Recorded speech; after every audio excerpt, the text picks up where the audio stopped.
और भारत में एक ऐसा जो चला रहा था कॉलोनियल पीरियड से रूल, उस रूल को रेक्टिफाई कर रहे हैं, एक नया system introduce, that is the new amendment in certain rules of CRPC, IPC and Indian evidence act. तो 3 कानून से संबंधित भारत में कुछ ऐसी नए परिवर्तन हुए हैं जिसके ऊपर मैं चाहूँगा कुछ बेसिक इंपॉर्टेंट इंफॉर्मेशन को कैरी किया। तो अभी हमारे देश में 1 जुलाई 2024, तो जाहिर सा बात है बिल्कुल रिसेंट भी टॉपिक है हमारे पास, 1 जुलाई 2024 में 3 ऐसे कानून आए जिसने भारत में बहुत सारे विभागों को जन्म दी। तो सबसे पहले कुछ क्वेश्चंस के साथ स्टार्ट करते हैं। मैं 2-3 क्वेश्चन पूछूंगा क्योंकि आपके बेसिक अवेयरनेस को क्रिएट करना है। तो मैं चाहूँगा कि क्वेश्चन का थोड़ा सा एक डिस्प्ले ले लेते हैं इसमें। निम्नलिखित में से किसने सर्वप्रथम IPC का ड्राफ्ट तैयार किया? IPC का मतलब है Indian penal code. IPC Bharat में सबसे पहले इसका ड्राफ्ट किसने तैयार किया? अगर ऐसा क्वेश्चन आता है, मैं 2-3 क्वेश्चन पूछूंगा, ध्यान से रखिए। IPC का ड्राफ्ट जो है सबसे पहले तैयार हुआ था हमारे पास, भारत में से पहली बार एक कानून आया था 1833 में। भारत में पहले जो गवर्नर जनरल रहा करते थे वो बंगाल के गवर्नर जनरल थे, अब ये गवर्नर जनरल इंडिया के गवर्नर जनरल बन गए। कौन से कानून से? 1833 के कानून से। और 1833 के कानून से गवर्नर जनरल इंडिया का बन गया। तो गवर्नर जनरल की परिषद में एक ऑफिसर जोड़ा गया जिसका नाम था लॉ ऑफिसर। क्या नाम था? Law officer. उसका नाम क्या था? Lord Macaulay. और लॉर्ड मैकेले ने भारत में पहली बार IPC का ड्राफ्ट किया। तो मैंने इस क्वेश्चन को थोड़ा सा ब्रीफ करके थोड़ा सा बताया आपको, ताकि क्वेश्चन से रिलेटेड आपके पास कुछ कंसर्न हो तो थोड़ा सा अच्छे से सॉल्व हो। तो भारत में IPC शब्द जन्म कहाँ से हुआ? तो भारत में सबसे पहले बंगाल का गवर्नर जनरल कहा जाता था, लेकिन 1833 के कानून में ये बंगाल का गवर्नर जनरल अब भारत का गवर्नर जनरल बन गया। तो भारत के ऊपर पूरा शासन आ गया। तो शासन पूरा भारत के आने के बाद अब उसको कानून के लिए भी भारत के ऊपर लागू करना था। तो कानून के लिए उसके पास एक टेक्निकल एक्सपर्ट टीम होनी चाहिए और एक लॉ ऑफिसर का पोस्ट जो है उसके अपने काउंसिल्स में जोड़ दिया है। और पहला लॉ ऑफिसर जो है लॉर्ड मैकेले का बनाया गया। और लॉर्ड मैकेले ने अपनी रिपोर्ट जो है 1835 को पहली बार अपनी सरकार को सौंप। 1833 में तो ये गवर्नर जनरल भारत का गवर्नर जनरल बना और 35 में रिपोर्ट सौंप। लेकिन इस रिपोर्ट पर काम होता रहा और ईस्ट इंडिया कंपनी को 1857 में जब हटा दिया गया। क्यों हटा दिया गया? हमें भारत में एक क्रांति याद होनी चाहिए, 1857 की क्रांति। इसके बाद भारत पर जो है शासन ब्रिटिश संसद का आ गया। और संसद का जब शासन आ गया 1858 में, तो उन्होंने भारतीयों की समस्याओं को सॉल्व करने के लिए कहा कि नहीं, अब हम पनिशमेंट बहुत ही डिफाइन करेंगे। ऐसा नहीं अननेसेसरी किसी को भी पनिशमेंट दे दें, यानी कुछ छोटे से अपराध में हम उसको फांसी दे दें, ऐसा कुछ नहीं हो सकता। आपके लिए बहुत ही जस्टिसेबल कानून बनाया जाएगा और इस जस्टिसेबल कानून से आपको कोई परेशानी नहीं होगी। बात भी सही। और इन्होंने अपने कानून के तहत 1860 पहली बार एक कानून जोड़ा जिसका नाम था IPC। तो 1857 की क्रांति के बाद भारत में जो सबसे बड़ी चिंता थी कि हम जो है अंग्रेजों के अंदर में जाएंगे, दोबारा रूल में जाएंगे, तो हमारे पास कौन से अधिकार बचे? तो पूरा ईस्ट इंडिया कंपनी का कानून कहा नहीं, आपके लिए पूरा ब्रिटिश संसद वैसे ही कानून बनाएगा जैसे कि ब्रिटेन में ब्रिटिश नागरिकों के लिए बनाता है, और आपके लिए भी वैसा ही कानून बनेगा। और ये कानून बना था 1860। 1860 में कानून बनकर 1861-62 में इसको लागू कर दिया गया। और इस तरीके से देखा जाए तो भारत में जो है 163 ईयर्स वाला कानून ब्रेक कर दिया गया 1 जुलाई 2024 में। आप समझ सकते हैं, 1 शतक से भी ज़्यादा, 1.5 शतक वाला कानून जब समाप्त किया जाए तो जाहिर सा बात है कि भारत के संविधान में सबसे बड़ी चर्चा का विषय तो होना ही चाहिए। तो आप सोच सकते हैं इसमें कि 1860 में बना हुआ कानून IPC जब इसके चेंजेस किए जाएं तो हमारे देश में कुछ परिवर्तन आएगा। ये परिवर्तन किस तरीके से रहेंगे इसके ऊपर थोड़ी सी हम लोग भी चर्चा कर लेते हैं। अब जो है जो शब्द जोड़े गए हैं जरा इसको हमें ध्यान से देखना। तो हमने पहले देख लिया इसमें भारतीय न्याय संहिता, नागरिक सुरक्षा और साक्ष्य अधिनियम। अब एग्जाम में अगर क्वेश्चन आता है कि किसकी जगह पर यूज किए गए, तो मैं चाहूंगा इसकी जगह को पहले आप एक बार मैच करके देखें कि कैसे बना। भारतीय न्याय संहिता आपका जो है ये IPC। अब IPC का मतलब होता है इंडियन पीनल कोड और ये है न्याय संहिता। इसका मूल उद्देश्य समझ लेंगे, इंडियन पीनल कोड पनिश करने के लिए बनाया गया है, यानी कि ये कल्प्रिट के लिए था, कल्प्रिट दोषी के लिए। लेकिन भारतीय न्याय संहिता जो बना है इसकी जगह पर बना है ये विक्टिम के लिए। दोनों में अंतर सारा समझ लीजिए। हम सजा किसको देना चाहते हैं? दोषी को, कि न्याय दिलाने के लिए सजा देना चाहते हैं। हमें न्याय दिलाने के लिए सजा देना है और इसने आईपीसी को पीनल कोड की जगह पर इसको न्याय संहिता कहा गया। इन दोनों ही शब्दों में बड़ा अंतर है। मुख्य अंतर समझ लेंगे। इंडियन पीनल कोड में पनिश करने के लिए ही कानून बनाया गया, जबकि भारतीय न्याय संहिता जो इसका रिप्लेसमेंट है, इसका रिप्लेसमेंट है। आईपीसी का रिप्लेसमेंट क्या है? बोले तो याद होगा। भारतीय न्याय संहिता किसका रिप्लेसमेंट है? आईपीसी। तो इसमें जो है ये कल्प्रिट यानी कि दोषी के लिए था, और ये किसके लिए है? विक्टिम के लिए बना, यानी कि जो पीड़ित है उसके लिए बनाया गया इसमें। तो भारत के संविधान में ये चेंज किया गया है कि अंग्रेजों ने जो है दोषी को सजा दिया था, लेकिन भारत के आज़ादी के बाद अब तो निर्दोष जो कि बेचारा खुद ही फंसा हुआ, दोष में किसी न किसी फंसा हुआ, उसके साथ अत्याचार हुआ, वो विक्टिमाइज है किसी क्राइम का, तो उसको तो न्याय मिलना चाहिए। इसलिए जो है आज़ादी के बाद का कानून जो है ये विक्टिम ओरिएंटेड है, जबकि ये पहले कल्प्रिट ओरिएंटेड है। सबसे बेसिक अंतर। अब सबसे पहले हम चर्चा में आने वाला पहला टॉपिक लेने वाले हैं, जिसका नाम है आपका बीएनएस यानी कि भारतीय न्याय संहिता। इसमें कौन कौन से मुख्य बातें हैं जिसके साथ अभी के समय चर्चा में है, और इसमें कौन कौन सी बातें? False promise and sex relations, short topic मैंने क्रिएट किया। किसी भी महिला के साथ फॉल्स प्रोमिसेस करके अपनी आइडेंटिटी छुपा के अगर कोई ऐसे संबंध बनाए जाए तो उसको अब क्राइम माना गया। इससे पहले ऐसा कोई डिफाइन नहीं था हमारे पास आईपीसी। यानी कि मान लेते हैं अगर कोई व्यक्ति जो है अपने धर्म, जाति या अपने किसी भी मूल के साथ यानी जहाँ पर ऑरिजिनेट है, अगर उसको छुपा कर अगर उसने किसी से मैरिज किया और बाद में उसकी आइडेंटिटी कुछ और निकली तो वो एक क्राइम माना जाएगा और उसको पनिश किया जाएगा। पहला चीज़। दूसरा चीज़, अगर किसी एम्प्लॉय को प्रमोशन देने के आधार पर अगर उसको सेक्सुअली अब्यूज़ किया जाए तो उसको एक क्राइम माना जाए। यानी कि सेक्सुअल अब्यूज़ से रिलेटेड जो है जो केसेस थे उनको अब एक क्राइम के रूप में लिया गया और उसमें अपनी आइडेंटिटी को छुपाकर या उनको फॉल्स प्रॉमिसेस कर आपने उसको एक्सप्लॉइट किया है तो अब एक क्राइम माना जाएगा। आईपीसी के ये जो कानून बीएनएस बना। मॉब लिंचिंग जिसका कोई पहले आधार नहीं हुआ करता था, मॉब लिंचिंग यानी कि कोई स्पेसिफिक कम्युनिटी के बेस पर, रिलीजियस एथनिक ग्रुप के आधार पर अगर कोई ऐसी घटना हो जाए जिसमें कि लोग जो है धर्म के आधार पर किसी को मार डालें। जैसे कि हमने हाल ही के समय में कुछ ऐसी घटनाएं देखी हैं कि बीफ के ऊपर जो है बहुत सारे आरोप लगाकर लोगों को मार दिया। तो ऐसे समय में मॉब लिंचिंग को भी हमने कानून के दायरे में डाल दिया, जो जिसका आईपीसी जैसे सेक्शन में कोई क्लियर कट वेरिफिकेशन नहीं दिया था। ऑर्गेनाइज क्राइम एंड टेररिज्म, इसमें थोड़ा सा सुधार करके एक नया कानून लाया गया इसमें कि भारत में पहले जो आतंकवाद करके एक नई परिभाषा रखी गई थी, इस आतंकवाद को अब एक सामान्य कानून डाल दिया है। हमें ध्यान रखना होगा कि यूपीए और एनडीए यानी नेशनल डेमोक्रेटिक अलायंस, और अब तो यूपीए खत्म हो गया तो एनडीए अलायंस हो गई है। इन्होंने अलग अलग समय में आतंकवाद को रोकने के लिए कानून बनाया। पहले कानून बना था टाटा और दूसरा कानून बना था पोटा। ये दोनों ही कानून बनाए गए थे हमारे आतंकवाद को रोकने के। यानी कि देश में अंग्रेजों के समय आतंकवाद था ही नहीं तो उन्होंने कोई कानून बनाया नहीं, और बीच में जब आतंकवाद आया तो देश ने अलग अलग समय पर कानून बनाया जिसको बाद में गलत कानून कह के खत्म कर दिया। अब देश ने जो है टेररिज्म के ऊपर जो है इसको एक सामान्य कानून के रूप में माना और कहा कि ऑर्गेनाइज क्राइम के रूप में आतंकवाद को भी लिया जाए।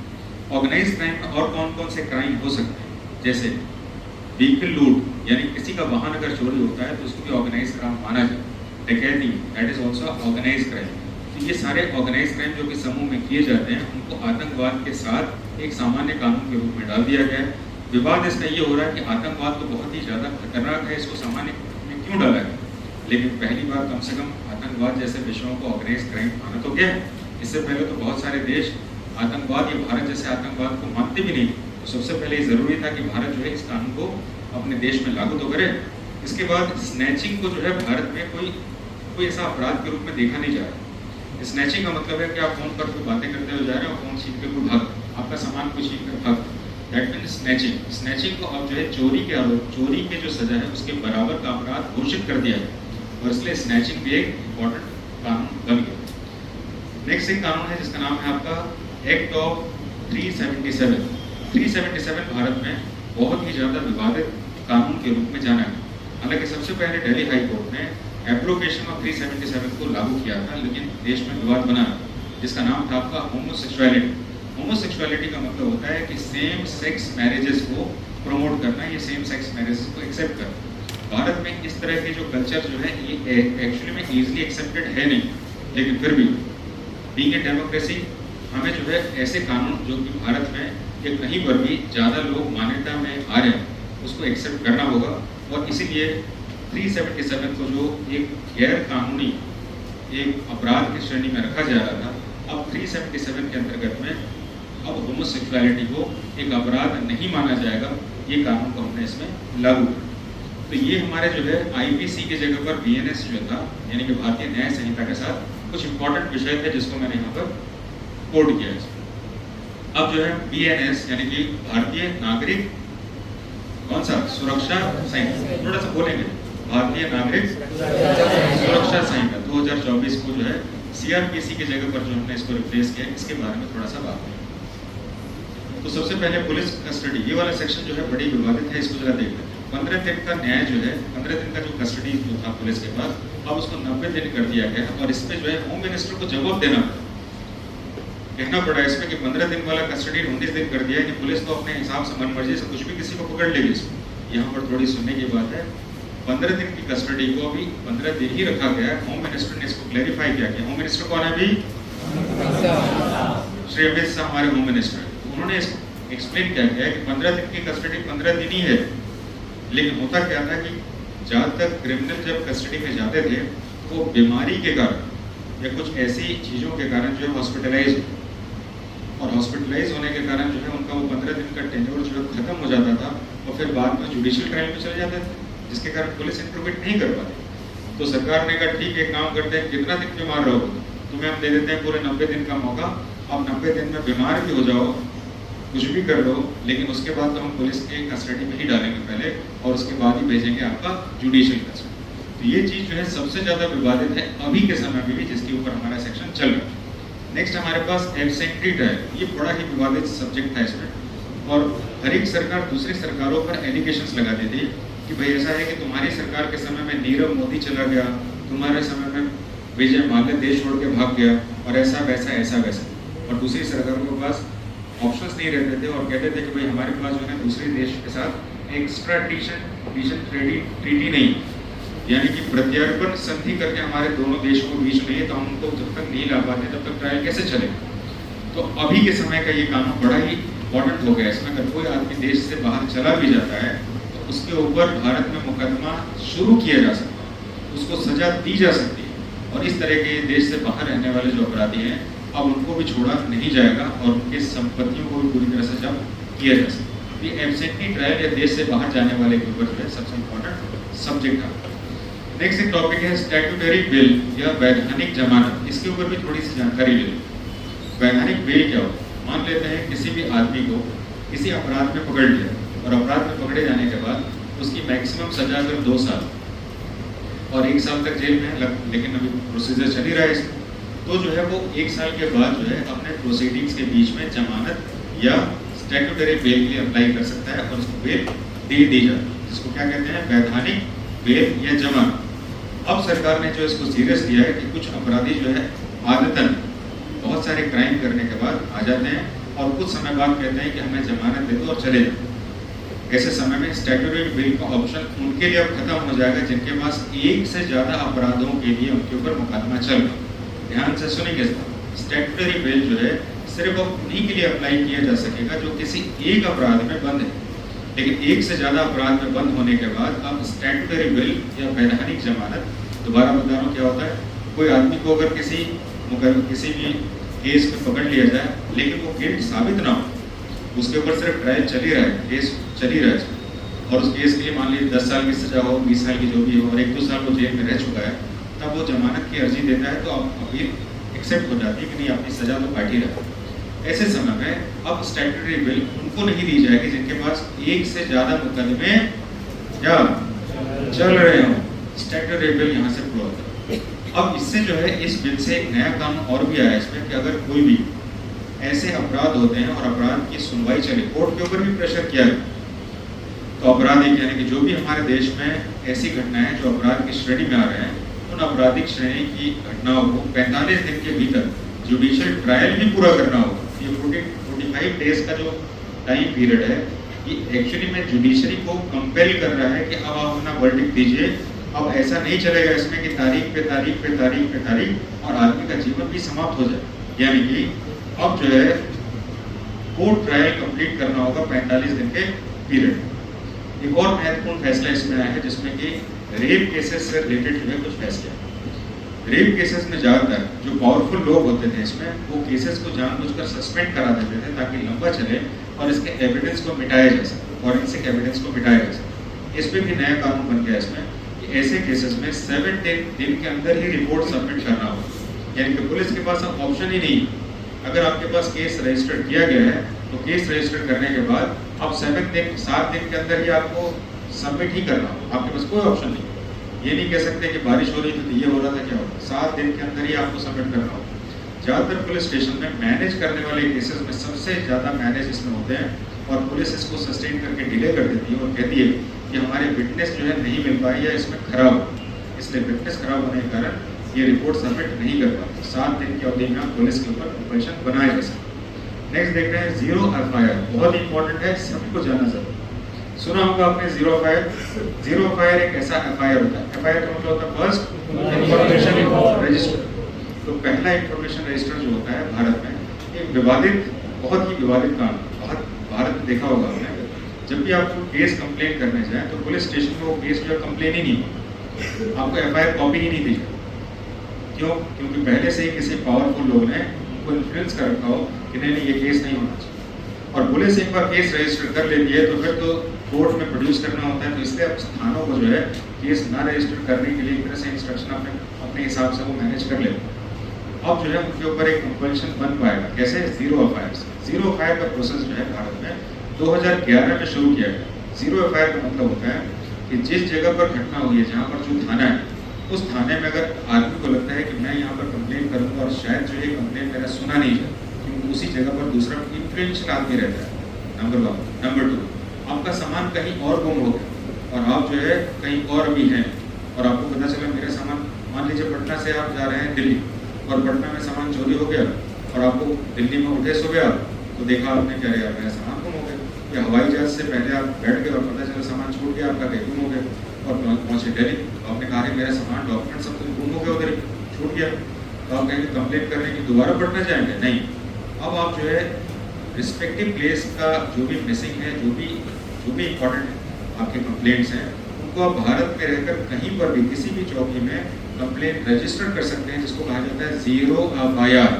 जीरो एफआईआर की कॉपी जो है आपको उसी समय मिल जाएगी और उस रिस्पेक्टिव पुलिस स्टेशन को इस केस को रिस्पेक्ट जहाँ से घटना हुई उसको ट्रांसफर करना ही पड़ेगा, क्योंकि वो उसका केस कस्टडी का तो है नहीं, उसके जुडिशरी का केस है नहीं इसमें। तो जीरो एफआईआर का जो रेंज था पहले बड़ा रेस्ट्रिक्टेड था और पहले जो है लोग इसको फॉलो नहीं करते थे, कहते नहीं जीरो एफआईआर जो है हम इसको मान्यता नहीं देते हैं क्योंकि ये आपका नहीं होगा। अब ये कानूनी रूप से भारत का कोई भी नागरिक कहीं पर भी, देश में कहीं पर भी अपने किसी भी न्याय के लिए, किसी भी जानकारी के लिए एफआईआर रजिस्टर कर सकता है। जैसे मान लीजिए कि पटना में आप कंकड़बाग में रहते हैं और आपको जाके जो है शास्त्री नगर के पुलिस चौकी में केस रजिस्टर करना है, तो आपको करना होगा उसमें, और करने के साथ आपको जो है इस केस को ट्रांसफर किया जाएगा कंकड़बाग में बाद, यानी कि आपकी सबसे इंपॉर्टेंट अथॉरिटी में आ जाती है। और नेक्स्ट इंपॉर्टेंट चीज़ है इलेक्ट्रॉनिक मोड का समन्स, यानी कि अब कोर्ट को भी जो है इलेक्ट्रॉनिक या डिजिटलाइज कर दिया गया है। कोर्ट के समन्स क्या होते थे पहले कि समन्स भेजा और आदमी ने कहा मैं तो घर में था ही और उसने समन्स रिसीव नहीं किया और कोर्ट में प्रस्तुत नहीं किया, जिसके कारण प्रोसेस में डिले होता था, विटनेस नहीं आता। अब क्या होगा कि आपका फ़ोन नंबर, आपके ईमेल जो भी है आपके पास, उसमें आपको डिजिटली भेज दिया जाएगा और भेजने के बाद वो चीज़ एक ऑफिशियल समन्स मानी जाएगी। यानी कि यहाँ पर electronic mode of summons, summons का मतलब क्या होता है? कोर्ट का आदेश या कोर्ट का निर्देश, कोर्ट का बुलावा, जो भी कोर्ट से रिलेटेड है आपको जो आदेश दिए जाते हैं तो उसको समन्स के रूप में जाना जाता है। इतने सारे चीज़ें जो आपके भारतीय नागरिक सुरक्षा संहिता के साथ दी गई, जो कि पहले किस नाम से जानी जाती थी? Criminal procedure code. अब जो है तीसरा सेक्शन ले लेते हैं, इसमें ये भी बड़ा इंपॉर्टेंट है, Indian evidence act. Indian evidence act जो है इससे पहले 1973 का था, जिसको अभी के समय क्या कहा गया? भारतीय साक्ष्य संहिता। भारतीय साक्ष्य संहिता मतलब इसका अंग्रेजी मतलब इंडियन एविडेंस एक्ट ही है, लेकिन इसको भारतीय साक्ष्य अधिनियम ये कहा। इसका हिंदी और इंग्लिश दोनों में मतलब एक, इसलिए आप इसके हिंदी और इंग्लिश के बीच चक्कर में न पड़े। हिंदी का ही मतलब है क्योंकि हमने भारत का नाम पहले भारत का नाम क्या था? India, that is Bharat. लेकिन अब देश का नाम क्या है? ओनली भारत। तो इसी तरीके से आप बीएसए का मतलब ना समझिएगा कि सर बीएसए तो ठीक है, भारतीय साक्ष्य अधिनियम तो ठीक है, अंग्रेजी में क्या? अब अंग्रेजी करके कुछ भी नहीं है, जो कानून है ये कानून वैसे ही, यानी कि भारतीय साक्ष्य अधिनियम यही नाम है इसका, चाहे हिंदी में लिखे चाहे अंग्रेजी में लिखे। हालांकि इससे पहले इस कानून को इंडियन एविडेंस एक्ट के रूप में 1973 कहा जाता है। इलेक्ट्रॉनिक रिकॉर्ड्स, यानी कि कभी भी कोई अपराध हुआ है उसको आप इलेक्ट्रॉनिकली आप फोन के साथ या रिकॉर्ड के साथ उसको रखकर आप उसको कोर्ट में प्रस्तुत कर सकते हैं। इससे पहले इलेक्ट्रॉनिक मोड ऑफ रिकॉर्ड्स को एविडेंस नहीं माना जाता था कोर्ट रूम। दूसरा, रेप केसेस में कुछ ऐसे चेंजेस किए गए हैं जिसमें कि अब जो विक्टिम है, विक्टिम को पुलिस स्टेशन जाने की अगर जरूरत ना हो तो नहीं भी जा सकती है, वो रिकॉर्ड कर अपने ऑडियो और वीडियो जो भी है उस रिकॉर्ड करके उसको थाने में पहुंचाया जा सकता है। नेक्स्ट, फीमेल लेडी ऑफिसर ही रेप के केसेस को रजिस्टर कर सकती है, दूसरा कोई रजिस्टर नहीं कर सकता, करता है तो वो भी अपराधी माना जाता है। तीसरा, कोई भी ऐसे केस जो रेप केसेस से रिलेटेड हो उसमें महिला के साथ साथ उसका कोई ना कोई रिलेटिव का होना कंपलसरी बना दिया। इतनी सारी चीजों के साथ हमारे देश में 3 ऐसे कानून जिसको हम भारत में भारतीय न्याय संहिता, भारतीय नागरिक सुरक्षा संहिता, भारतीय साक्ष्य अधिनियम 3 के नाम से जानते हैं। और ये लागू कब हुआ है? 1 जुलाई 2024। क्लियर? 2 क्वेश्चन पूछ के इसको समाप्त करते हैं। इसमें आईपीसी का ड्राफ्ट किसने तैयार किया? मैक्यूले ने। और भारत में आईपीसी कब लागू हुआ? तीसरा क्वेश्चन पूछना चाहूंगा मैं कि भारत में आईपीसी लागू होने के समय भारत का गवर्नर जनरल या वायसराय कौन था? लॉर्ड केनी। चलिए यहाँ पे जो है स्टॉप।